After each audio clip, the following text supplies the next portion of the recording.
Radiance Eternity, high-rise apartments in the heart of OMR. See what OG luxury feels like.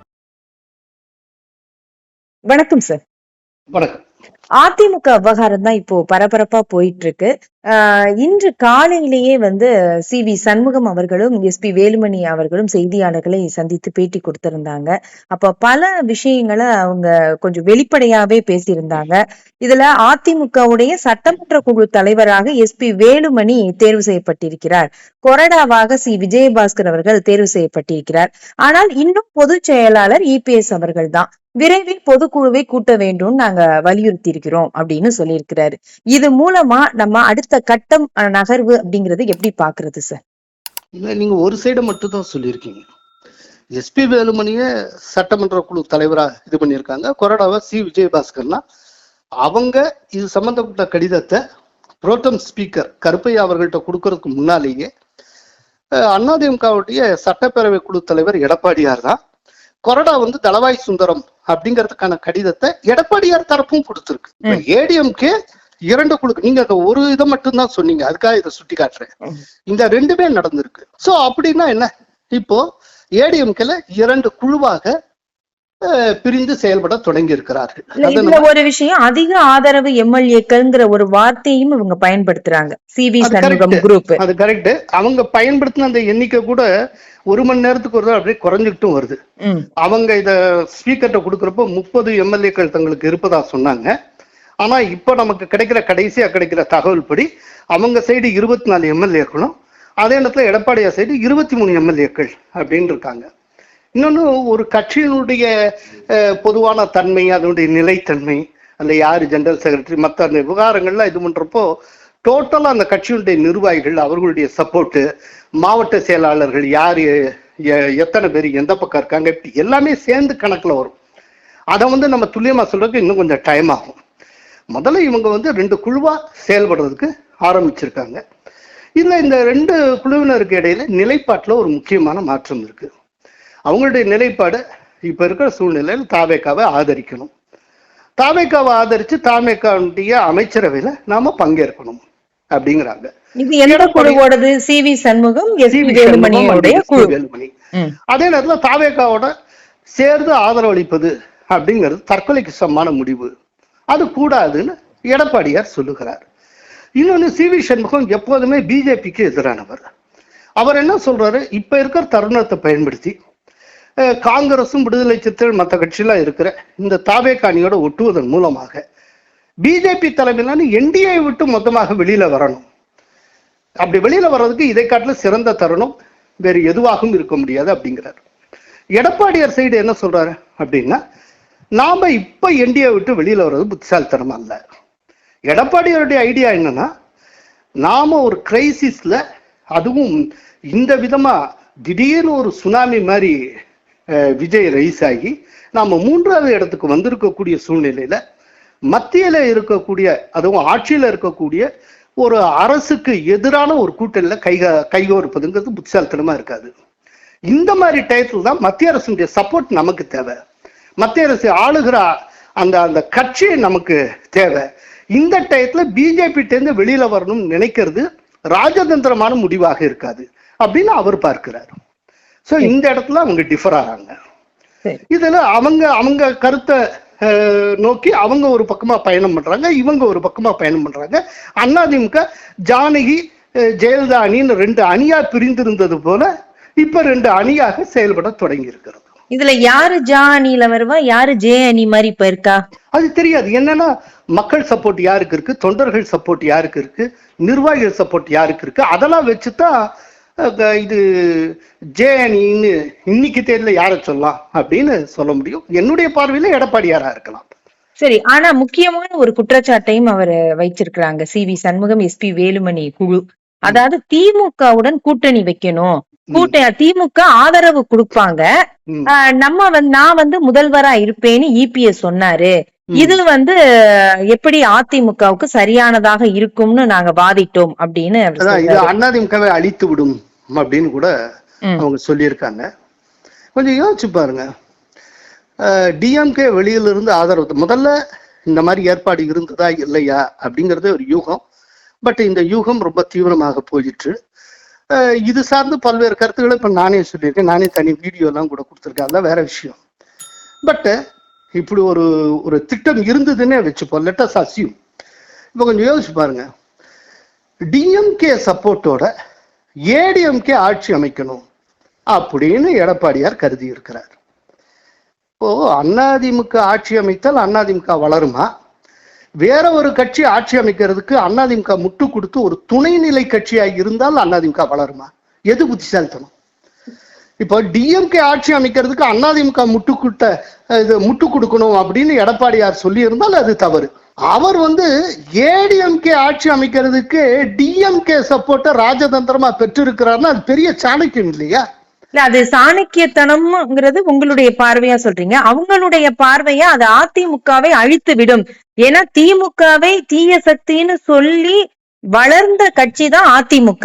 அப்படி இருக்கிறப்ப நீங்க அவங்க துணையோடங்கும் போது எதிர்காலம் என்னவா இருக்கும் அதிமுகவுக்குன்னு அவங்க பேசுறாங்க. அது ரைட்டுங்க, அது அவங்க பாயிண்ட் ஆஃப் வியூ. நான் என்ன சொல்றேன்னா, ஆளப்போவது அதிமுக தானே, அந்த அமைச்சரவையில டிஎம்கே பங்கேற்க போறது இல்ல, ஏன்னா வெளியில இருந்து தானே ஆதரவு. அப்படிங்கிறப்போ ஏடிஎம்கே ஆளுங்கட்சியா இருக்கிறப்ப தானுங்க ஏடிஎம்கே வளரும். இப்ப ஏடிஎம்கே ஒரு முட்டு கொடுக்கிற கட்சியா, ஒரு சப்போர்ட்டிவ் போர்ஸா, ஒரு துணைநிலை கட்சியா நீங்க தாழ் இறக்குறப்போ, அதை கீழே இறக்குறப்ப ஏடிஎம்கே வளர்ந்துருமா? இப்ப தாவேக்காவுக்கு முட்டு கொடுத்தா மட்டும் ஏடிஎம்கே எப்படி வளர்ந்துரும்? எனக்கு அந்த லாஜிக்கு சொல்லுங்க. நீங்க நேத்திக்கு ஒரு போர்ஸ், அதுக்கு பின்னால அதுக்கும் கீழே ஒரு செகண்டரி போர்ஸா அதிமுகவை குறுக்கி கொண்டு தாவேக்காவுக்கு முட்டு கொடுக்கறதன் மூலமா நீங்க எப்படி வளர்ந்துருவீங்க? ஆனால் இன்னைக்கு எடப்பாடி என்ன பண்றாரு, ஒரு பெரிய கட்சியான டிஎம்கே தனக்கு முட்டு கொடுக்கிற இடத்துக்கு கொண்டு நிறுத்துறாரு. இது பேர் ராஜதந்திரமா, அது பேர் ராஜதந்திரமா? இல்ல, இது இந்த இதோட முடிய போறது கிடையாது இல்ல சார். இப்ப அவர் முட்டு கொடுத்துட்டு இவர் ஆட்சியில் அமரலாம். ஆனா எதிர்காலம்ங்கும் போது நீங்க சாணக்கியத்தனமா இபிஎஸ் யோசிக்கிறாருன்னு சொன்னா, அதே சாணக்கியத்தனம் அதற்கு முன்பிருந்தே இருக்கக்கூடிய திமுகவுக்கு இருக்காதா? அப்ப அவங்க கணக்கு போட்டிருக்க மாட்டாங்களா? சரி, அப்படின்னா நான் ஒண்ணு கேட்கிறேன். இப்ப 108 தொகுதிகள் மட்டுமே வென்றிருக்கக்கூடிய தாவேக்காவுடைய எதிர்காலம் மட்டும் என்ன, ரொம்ப பிரகாசமா? இப்ப அது என்ன ஆகும் யாருக்கா தெரியுமா? எங்க பிரச்சனையே இன்னைக்கு யாருக்கும் மெஜாரிட்டி இல்ல, 3 போர்ஸும் தனித்தனியா இருக்கு அப்படிங்கறதானுங்க பிரச்சனை. இப்ப இங்க யாருக்கு என்ன சப்போர்ட் கொடுத்தாலும் ஃபியூச்சரை பத்தின எந்த உத்தரவாதம் கிடையாதுங்க. அப்ப இப்ப மட்டும் என்ன பெருசா வந்துட போகுது? இப்ப தாவேக்கா கொடுத்தா மட்டும் அந்த 5 வருஷம் தொடர்ந்துருங்கிறதுக்கு யாராவது சிவி சண்முகத்துக்கு பத்திரம் எழுதி கொடுத்தாங்களா? அப்பவுமே பிரச்சனை தானுங்க. இன்னொன்னு எனக்கு ஒண்ணு புரியல, என்னமோ ஏடிஎம்கே பெர்ஃபார்மே பண்ணாத மாதிரி ஏதோ அள்ளி விட்டுட்டு இருக்காங்க. அதாவதுங்க டிஎம்கே ஞாபகத்துல வச்சுக்கோங்க, போன தடவை 133 தொகுதிகளில் வென்ற டிஎம்கே இந்த தடவை 59 தொகுதி ஜெயிச்சிருக்கு. 56% தோல்வியை அது அடைந்திருக்கிறது. போன தடவை 66 தொகுதிகளில் வென்ற ஏடிஎம்கே இந்த தடவை 47 தொகுதியில ஜெயிச்சிருக்கு. கிட்டத்தட்ட 29% வீழ்ச்சியைத்தான் அது சந்திச்சிருக்கு. ஏடிஎம்கேக்கு மட்டுமே 1,04,00,000 ஓட்டு கிடைச்சிருக்கு. ஏடிஎம்கே கூட்டணின்னு பார்த்தா 1,34,00,000 ஓட்டு. டிஎம்கே கூட்டணிக்கு 1,54,00,000 ஓட்டு. தாவேக்காக்கு 1,72,00,000 ஓட்டு. நான் கேட்கிறேன், ஏடிஎம்கே மட்டுமே தனியா 1,04,00,000 ஓட்டு வாங்கியிருக்காங்க. இது பெர்ஃபார்மன்ஸ் இல்லையா? இது பெர்ஃபார்மன்ஸ் இல்லை, எது பெர்ஃபார்மன்ஸ்? இந்த தேர்தலே ரொம்ப ஒரு எக்ஸப்ஷனல் எலெக்ஷன், ஒரு விதிவிலக்கான தேர்தல். இப்ப தாவேக்காவை ரொம்ப பிரம்மாண்டமா ஜெயிச்சதா சொல்றோம், அப்படி கிடையாது. அப்படி பிரம்மாண்டமா ஜெயிச்சிருந்தா மெஜாரிட்டி வாங்கியிருக்கணும், அது இல்லை. எம்ஜிஆரோட எப்போதுமே விஜயை கம்பேர் பண்ண முடியாது. எம்ஜிஆர் எந்த தேர்தலும் மெஜாரிட்டி எடுக்காமல் இருந்தது கிடையாது. இப்ப நடந்து முடிஞ்ச தேர்தல்ல தமிழகத்துல இருக்க 38 மாவட்டங்கள்ல 8 மாவட்டங்கள்ல தாவேக்கா ஒரு சீட்டு கூட ஜெயிக்கல. இப்ப என்ன பெருசா தாவேக்கா பெர்ஃபார்ம் பண்ணிட்டு ஏடிஎம்கே என்ன பெருசா பெர்ஃபார்ம் பண்ணல? இல்ல இப்ப கொடுக்க வேண்டிய அவசியம் என்ன? நான் ஒண்ணு கேட்கிறேன், தொடர்ச்சியான தோல்வின்னு சொல்றாங்க. எம்ஜிஆர் உயிரோட இருந்த காலத்துல, எம்ஜிஆர் மறைகிற வரை கலைஞர் தொடர்ச்சியாக தோற்றுக்கொண்டே இருந்தார். தேர்தலுக்கு தேர்தல், எலெக்ஷன் ஆஃப்டர் எலெக்ஷன் கலைஞர் தோற்றுக்கொண்டே இருந்தார். என்னைக்காவது கலைஞரை பார்த்து டிஎம்கே பீப்புள் யாராவது கேள்வி கேட்டிருப்பாங்களா? என்னைக்காவது இந்த தோல்விக்கு நீங்க பொறுப்பேற்கணும்னு யாராவது சொல்லியிருப்பாங்களா? ஏன் இந்த தேர்தல் எடுத்துக்கங்க, திமுகவுடைய தலைவரும் தோற்று போயிருக்கிறார், பொதுச் செயலாளர் தோற்று போயிருக்கிறார். அவங்களுக்கு எதிராக ஒரு குரல். அதான் இந்த இடத்துலதான் அந்த ஆளுமை கட்சியை ஒரு கட்டுப்பாட்டுல வச்சுக்கிறது இதெல்லாம் முக்கியத்துவம் பெறுதா? இல்ல, கட்சியை கட்டுப்பாட்டுல வைக்கிறது இல்ல, ஆர்கானிக்காவே டிஎம்கேக்கு ஏடிஎம்கேக்கு என்ன வித்தியாசம் சொல்றேன். டிஎம்கே கலைஞர் காலத்துல இருந்து ஒரு குடும்பம், அதன் வழியாக வந்தது தலைமை அப்படிங்கிற ஒரு போக்குல இருக்கு.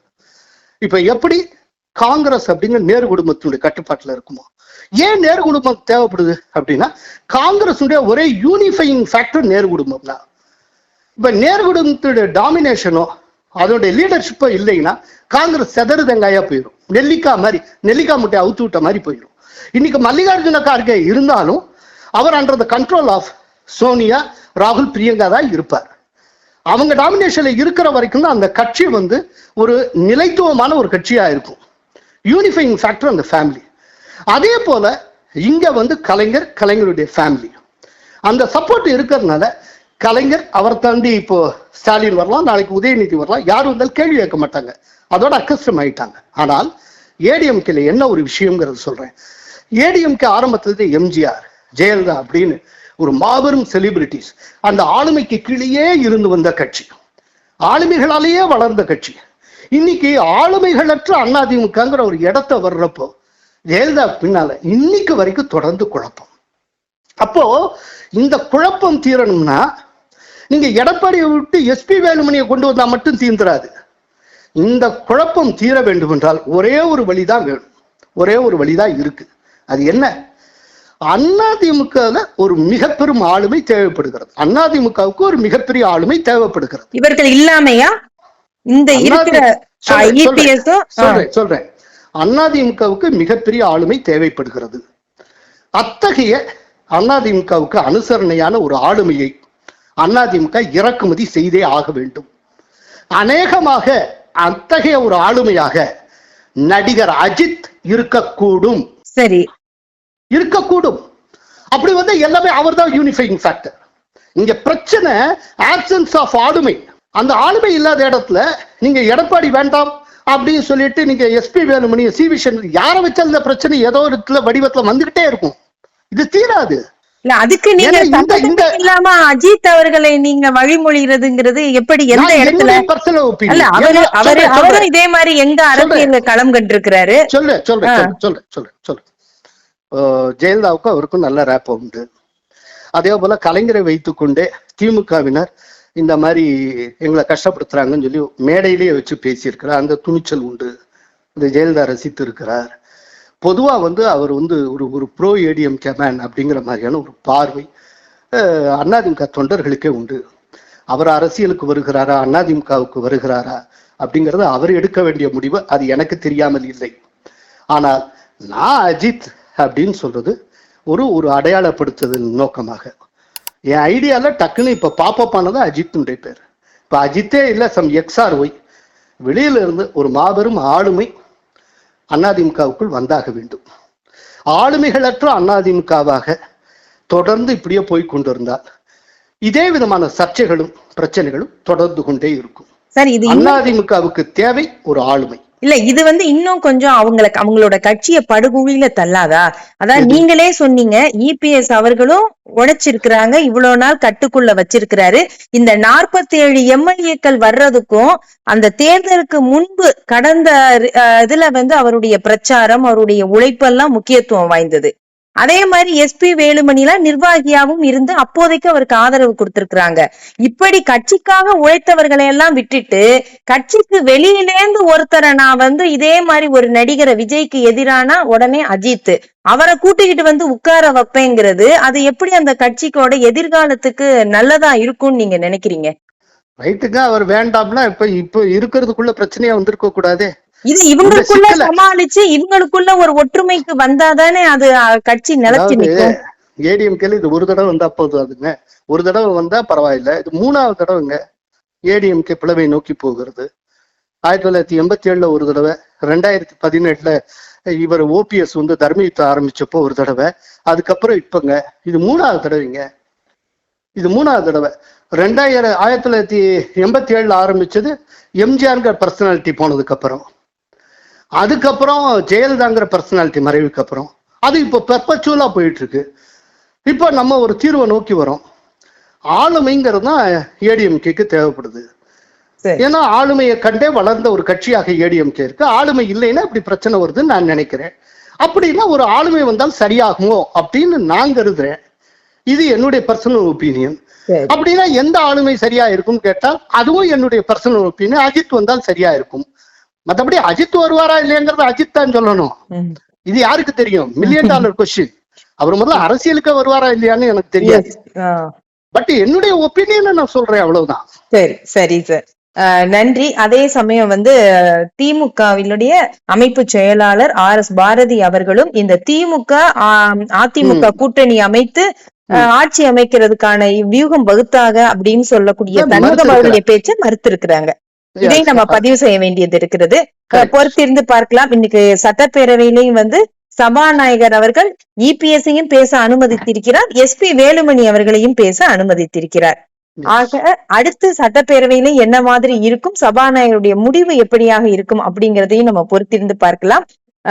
இதே நம்ம பேசிக் கொண்டிருக்கக்கூடிய சமயத்துல SP வேலுமணி அவர்களுடைய ஆதரவாளர்கள் அவர்களோடு சேர்ந்து அந்த MLAக்கள்லாம் ஜெயலலிதா அவர்களுடைய நினைவிடத்துக்கு சென்று மரியாதை செலுத்துகின்றனர். ஆக அடுத்த மூவ் ஆரம்பமாயிடுச்சு அப்படிங்கிற நம்ம புரிந்து கொள்ளலாம். பார்ப்போம் அடுத்த கட்ட அரசியல் நிகழ்வுகளை. நன்றி சார். நன்றிங்க. நன்றி. Radiance Eternity, high-rise apartments in the heart of OMR. See what OG luxury feels like. மின்னம்பலம்.com தமிழின் முதல் மொபைல் பத்திரிகை.